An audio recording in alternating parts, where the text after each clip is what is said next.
Okay, it's my turn. So I'm going to begin by saying I almost don't want to say anything today. And the reason is I'm going to not get to talk about everyone I want to. I'm not going to get to mention everyone I should. And so let me just set that out from the beginning. If you walk out of here today and say, well, does Dennis know how much I've supported him? He didn't say that today. I do.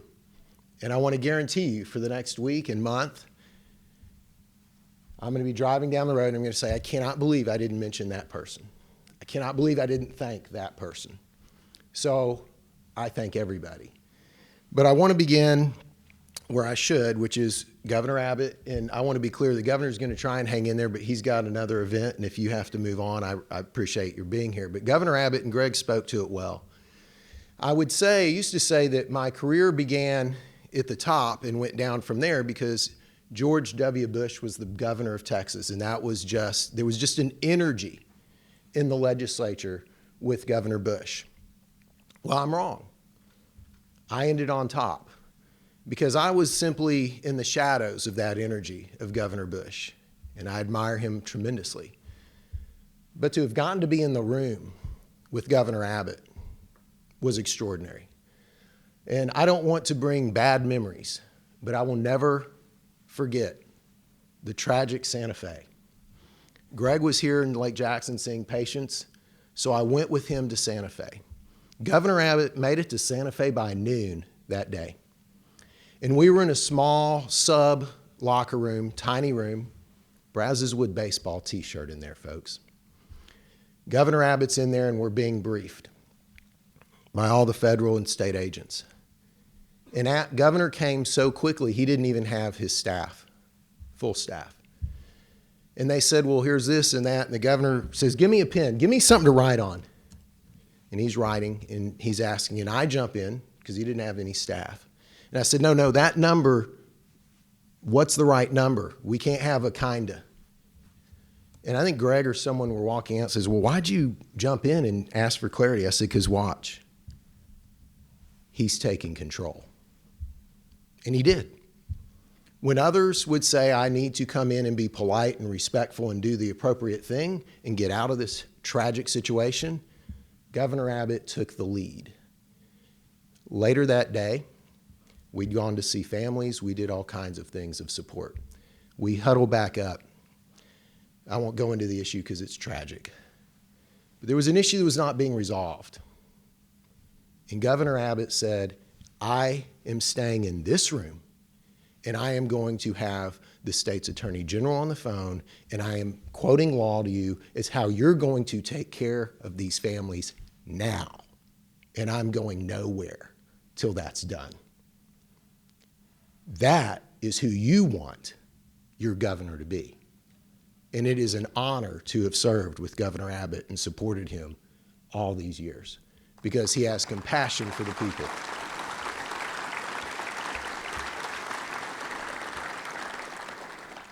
And he makes this all better because the truth of it is I can be candid. And I'm not afraid to say things to people. But what I love about Governor Abbott is he challenges you too, because he's one of the smartest men in Texas. He's an intellectual, and he's curious, and he wants to know. But Governor Abbott, thank you for being here today. Thank you for serving with me and letting me be in your orbit.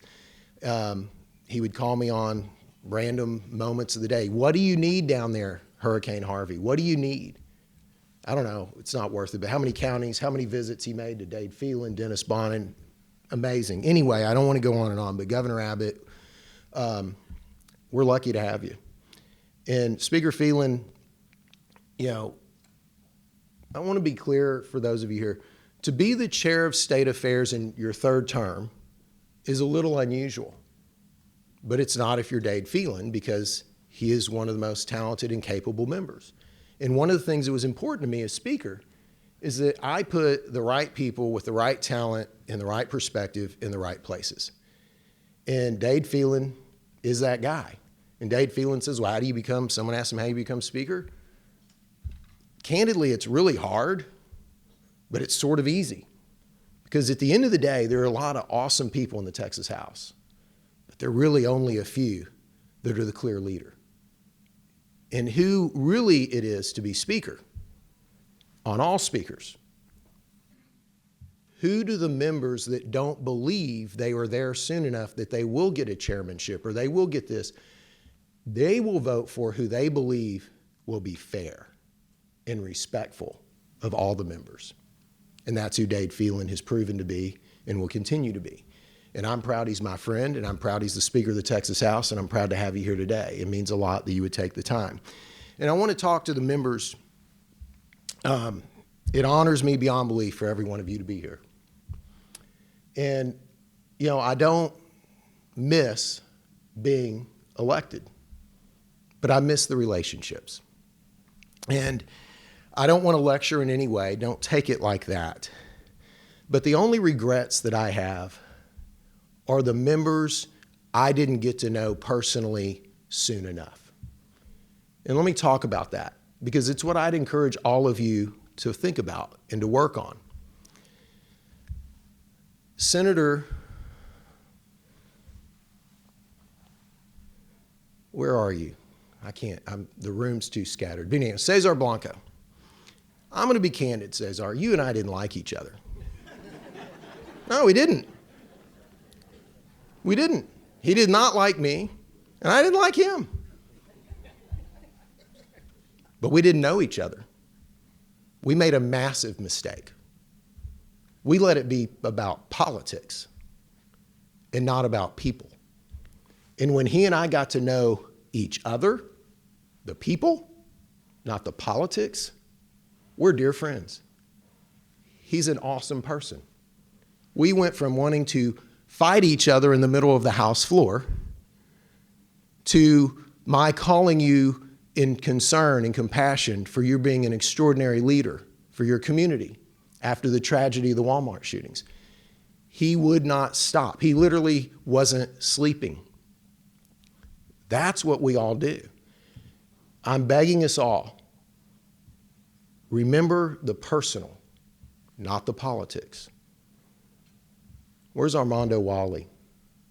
Armando saw me as the jerk guy who did border security. And he was right. And then we found out that we had this weird relationship of my college roommate, which I think Armando still thinks we're lying, that Juan Guerra was my college roommate. But we got to know each other. And Armando opened up to me about who he was as a person, and I opened up to him about who I was. And he's awesome. And we still disagree on policy. We still disagree on politics, but we now see each other as people. And we know that we're all there for the same reason, the passion of serving our constituents. And so I would beg all members to keep in mind, get to know the person, not the politics, because then you can resolve these other issues. One of my proudest moments as Speaker is Briscoe Kane. Where's Briscoe? So Briscoe came to me after I scolded him for doing a really poor job on the floor one day, quite candidly, Briscoe. He didn't act appropriately. He was a little hard on a colleague.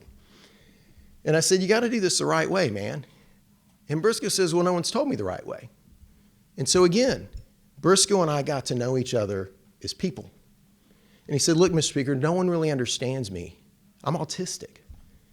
And I don't know how to help people know that. And I said, do you mind if I work on that? He says, oh, I would love it. I said, can I talk to my staff? He says, absolutely.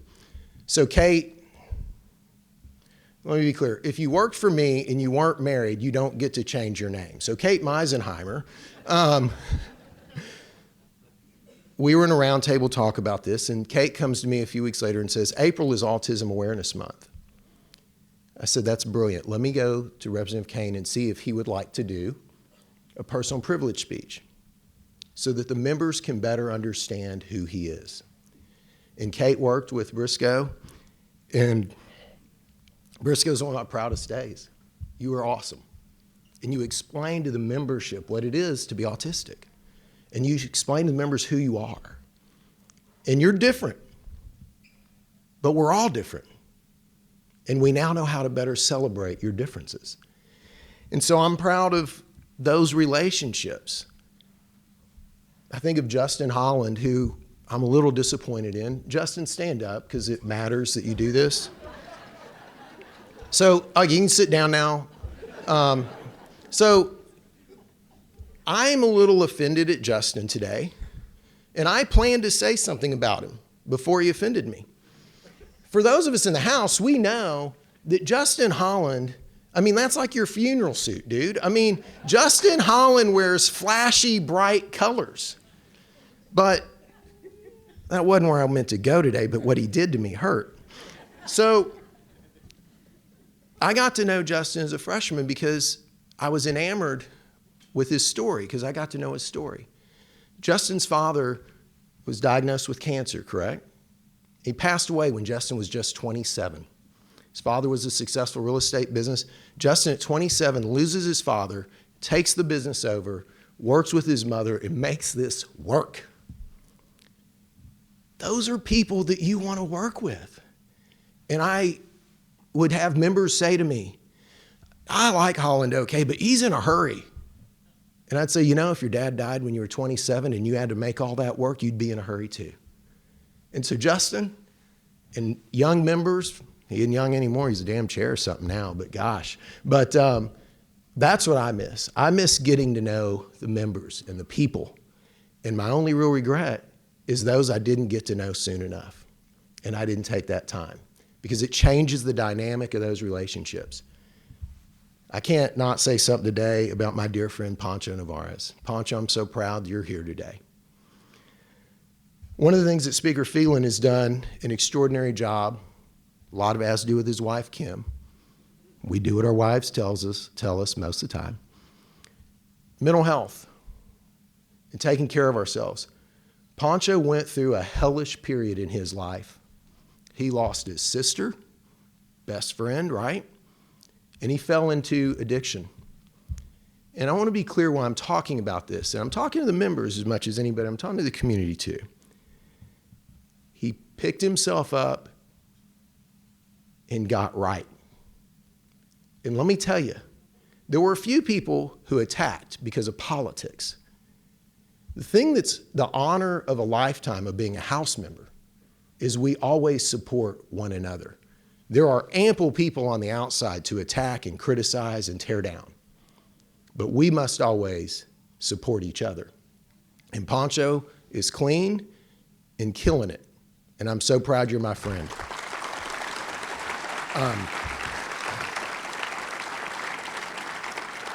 So I don't want to go too long.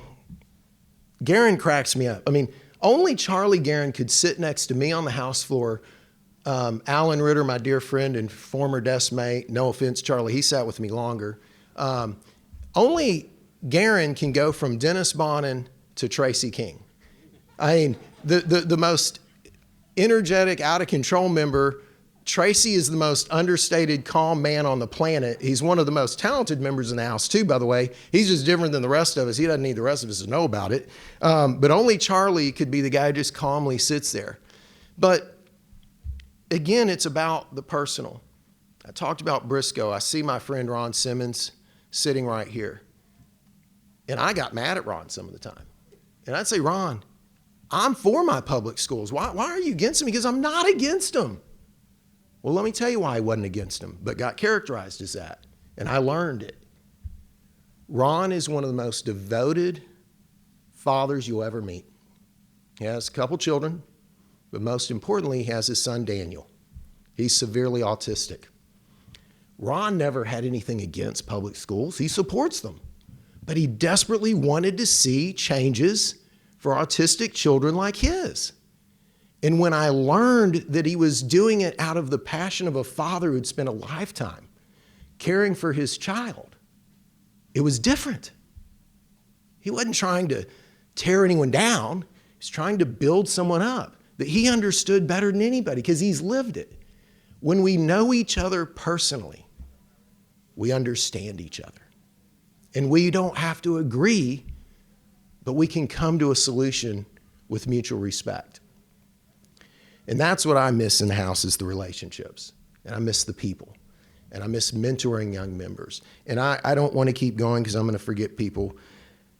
And I want to be clear talking to the membership and where I can't keep going, but, you know, I see Jeff Leach, and Jeff, I shouldn't start doing this, but, you know, the members that would send me a text message out of the blue, the members that would give me a phone call out of the blue, say we're thinking about you, we support you.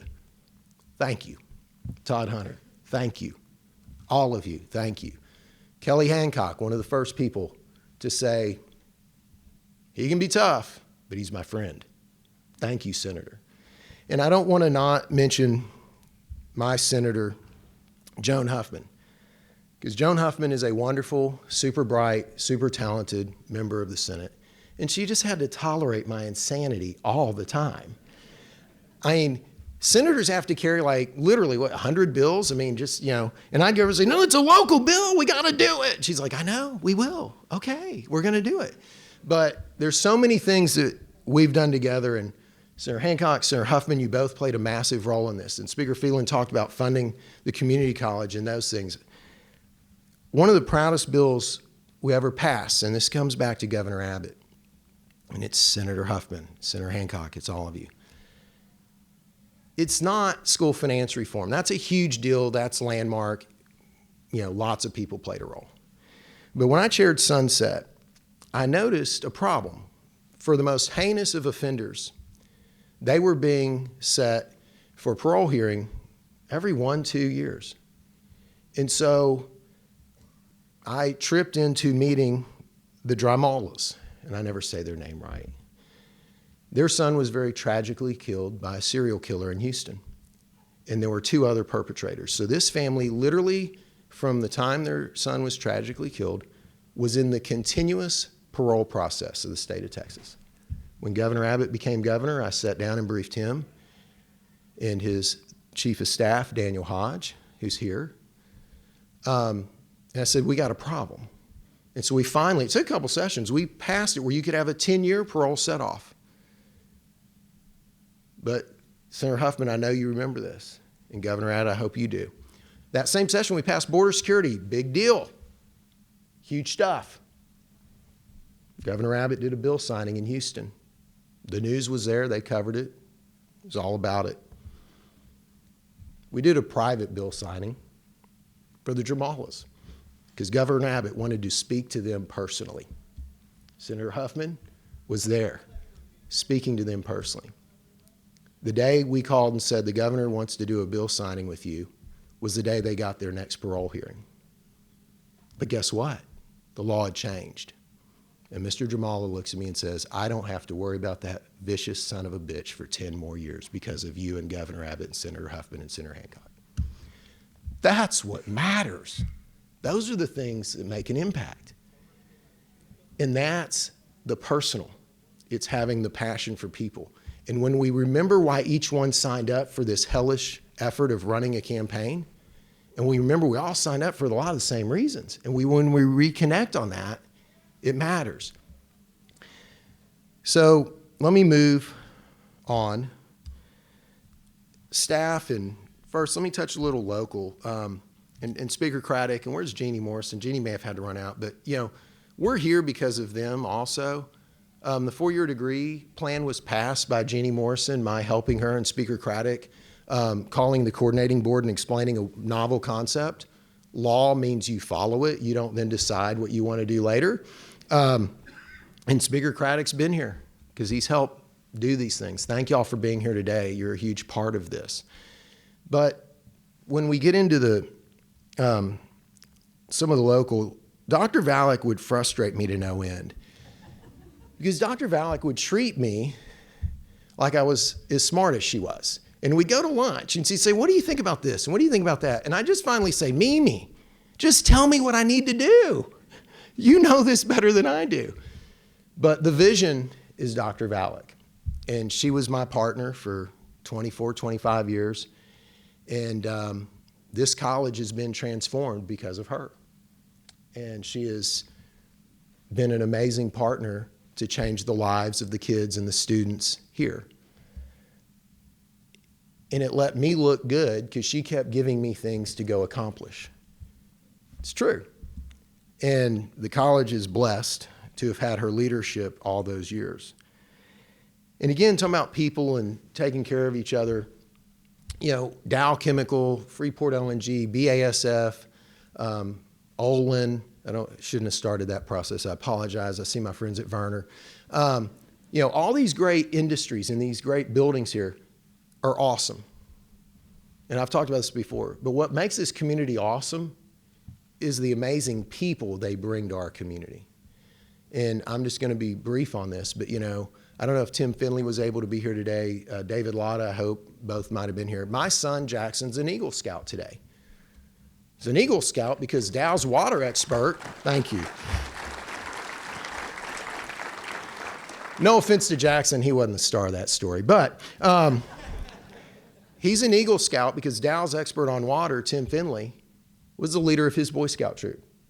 And Dow's leader, David Lotta, was the one who made sure he had to check off merit badges and do all that.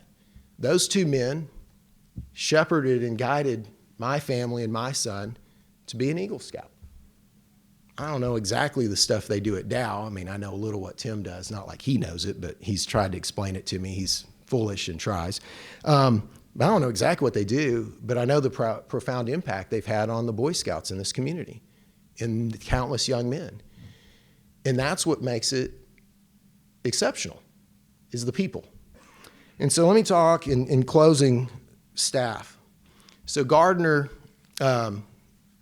probably the most abused member of my staff, because when you're working for Dennis Bonnen and you have a title of legal counsel, it's like the crappiest job possible. And so I thank Gardner for the abuse, and he's kind of bizarre. Gardner went from working for me in the hell I could create straight to the governor's office just in the nick of time for COVID. It was perfect. But Gardner, I do thank you. And Gavin, Gavin's here today. Gavin was my chief staff speaker, and Gavin was the guy that when I was a member and I wanted to figure something out, and I knew there was one other guy obsessing over it ridiculously in town, it would be Gavin. And I'd go hang out with Gavin, and I'd be like, all right, show me the whiteboard. I got it. And Mark Bell, won't go into it, but Mark Bell, what you've done for our family, and really all of you, but Mark, for our family, just a touch. We had a tragedy in our family. If Mark moved in for 2 weeks and took over, no one does that, but Mark did. He will always be a part of our family. Every person who's ever worked for me will always be a part of our family, because you become a part of that. I should mention Burroughs. I mean, he is forgettable though, isn't he? I got to tell one Burroughs story. Actually, not one, the one. 2017, not trying to be funny, nothing funny about this, but it is funny. Our father passes away. The funeral is April 2nd or 3rd, and these members come walking up the sidewalk. Craig Goldman, Ron Simmons, Drew Springer, Comptroller Hager, and I look at Greg. We're standing there in front of the church in Danbury, and I say, do you think it's odd that Hager had his travel aid come to the service? And Greg says, no, Dennis, that's not his travel aid. That's Representative Burroughs. He sits in the back with us. True story. Early April of 17, let me just put the timeline together here. He's then orchestrating my speaker run a few months later, and then is the chairman of Ways and Means. I didn't know who the hell he was in March. So anyway, I love Dustin Burroughs. Speaker Phelan, you're lucky. I don't think there's a more loyal human on earth. And I think Dustin Burroughs would rather get shot 100 times than not be loyal to his speaker. And I had that, and you now have that. But Dustin and Elizabeth, we appreciate you immensely. I'm going to stop because I have other members I should mention, but I won't. So, my mother did not love the idea of me running because she and my father were protective. I was 23, turning 24, and they were afraid that it would be a horrible experience. Little do they know that all happened in the end, not in the beginning. But the truth of it is, what's awesome about my mother and father is that they never told me that. Greg had to tell me after it was all over. When their children said, we're going to do something, they supported every way they knew how so that you could. And the reason I'm standing here today, plain and simple, is because I didn't campaign for one moment of one day in Angleton. You know where my highest vote percent was? It was in Angleton because of David and Martina Bonnen. They were voting for them, and that says it all. I have an amazing family. Y'all have alluded to it today. Kim never signed up for this, but I like to say Kim was the absolute perfect political spouse. She never became enamored with it, supported it, but boy, was she ready whenever it could end. But she was always there. And people have said nice things, and I'm a good father and a good husband, but I'll be candid. There were times when I wasn't. I over-prioritized the legislature and the constituents. And, you know, and I say that because I feel bad about it, but I also say it as a cautionary tale. That event in the district, that phone call back to a member, it's not going to make or break you. But when it's over, all that's left is your family. They're what matter. Now, I'm going to say this because I care about this, and it's a passion of mine. Speaker Phelan has 4 young boys. You are never not the Speaker of the House. I could be a member of the House, and I'd come home, and I just kind of did stuff, and I could be a father, and I could do stuff. You're never not the Speaker. It never stops, does it? Never. Give him a damn break. Seriously. Thank you. I mean, how many members has the Speaker been to your district, or you've asked him to be your district in the last 6 and the next 6 months, huh? Yeah. Well, that's just one day he's not at home. It's a hell of a tough job. He does a great job. Support him. Okay. So, Jackson and Gregory, I love y'all dearly. I'm very, very proud of you. Mike and Gil, I got to tell a quick funny story. Kim and I met in my second session. She was living with her sister, who can stir a little hell if she wants to, and her friend from home. So they tell Mike and Gil that Kim is dating a member of the legislature. So Kim comes across the hall. She was working for Tommy Merritt, one of the craziest people to ever serve in the House. And she says, my parents would like to meet you. You know, would you come meet them sometime? I said, yeah, no, I can do that. She goes, okay, they'll be here today. We need to meet them at the Four Seasons bar, and then we're going to have dinner. I said, today now? She goes, yeah, it's going to be okay, but they heard I was dating some state rep, and they're kind of frightened. And so I think they showed up, and I'm not saying they were completely at ease, but they were elated it wasn't like Charlie Guerin or something like that. You know, I mean, you know, I think Mike and Gail thought that, you know, the 50-year-old state rep had, you know, cast a spell. And again, I don't want to misrepresent Mike and Gail here. They weren't just thrilled with the situation, but they were relieved with the situation, okay?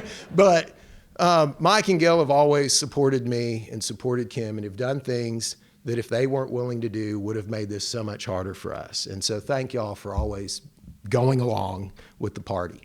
My sister is here. Penelope Eleni. Greg is slightly undersold her because I think even Greg can't understand or explain what she really does. But she runs a lab where they diagnose and figure out childhood genetics and their illnesses and things. And basically the people at Baylor tell me she's brilliant, and I couldn't get to the level to diagnose that myself, so I take their word for it. But we're thrilled you're here with your boys. And so I need to close. I do see my friend Tom Selleck. Do I see my friend Tom? And Tom Selleck's a real person. He's actually the Brazoria County DA appointed by Governor Abbott. He's not a movie star. He's the real thing. But Tom Selleck, I love seeing you today. Again, I didn't know Tom Selleck very well, and then I got to know him. He's awesome. He's a first-class human being, and we're lucky he's the DA in Brazoria County. All right, let me close with this. And I think everyone's sitting here. I'm not done. Time out. I'm going to close. It doesn't mean I closed. So appreciate everyone who's ever worked for me. And you're thinking, but there's somebody else. Kim, would you please come up? Shara, would you please come up? So there's a building over there with my name on it. And Daniel Hodge would argue that his name should be on it because when I was in those battles solving the end of the session with the governor and everyone else, the Senate would hold not Senator Huffman, but the Senate would hold some of my local legislation up. And the chief of staff to the governor would have to go pass my local bills in the Senate. And what I would explain to him is I was doing the big stuff. He had to do the small stuff. But anyway, but my name wouldn't be on that building if Shara didn't do the things that she did. So it would be inappropriate for her not to be a part of the history of Brazosport College. So I'm going to do two things, and then I'm finished. So let me have this. Here you go, Kim. So today, we're making a $50,000 donation to the Brazosport College Foundation in Shara's honor to, thank you.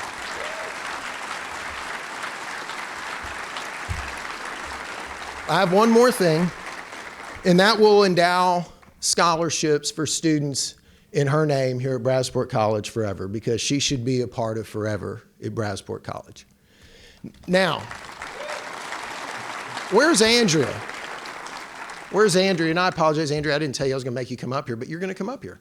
So Andrea Sheridan, who's like the education expert for many speakers, and then the University of Texas pulled her into their government affairs. Shara has one monumental flaw. You would think a girl from rural Texas would understand, like, why would you go to the University of Texas? But she did. So Shara went to the University of Texas, so I don't want to disrespect that. So the other thing that we're doing today, Shara, is Andrea, because she's amazing, because you know, Shara, I always think way ahead and I plan long things out, right? I don't do them the day before. So I called Andrea Sheridan yesterday and I said, hey, what if I gave UT $50,000? Could they do an endowment where we could have the Shara Eichler legislative intern every session? And they could be a student from UT. So we're doing another $50,000 to UT, and that will be the Shara Eichler legislative intern. Because Shara trains and teaches all the different staff and all the kids that come through there. I've missed people. I've had things I wanted to say. I should have said more. The final thing I will tell you, one of the greatest privileges ever was serving in the House with my brother. And one of the things I'm most proud of is that I don't serve in the House with my brother anymore. Sounds funny, but it's true. Because Greg deserves to be himself and to not have his younger brother who got there before him. Being candid, people couldn't screw with me by the time Greg showed up, so they screwed with him. Well, now they can't screw with him. And Greg deserves that. And it was an honor to serve with my brother, but I'm even more proud to get to see him serve without me. Final thing, talking about the dyslexia, Marilyn Osborne is here today. She sent me a note when I became speaker. I'm not going to read all of it, just a piece. I think back now to the little boy who used to stand at the blackboard in my kitchen and wrote words as big as he could or find pictures in a magazine that had the beginning sound we were working with that day. What if we said to ourselves, we have to get this right because he will be Speaker of the Texas House someday. Amazing. Brazosport ISD, Danny Massey, Dr. Valek, all the educators here, you change children's lives. You don't know what they're going to be someday, but you invest your time, your energy, heart. Marilyn Osborne had the privilege of not being my teacher. She did the crazier thing is she chose to be my tutor. Teachers didn't get to choose to be my teacher. She actually chose to be my tutor, and both are really hard to do. But thank you for your beautiful note.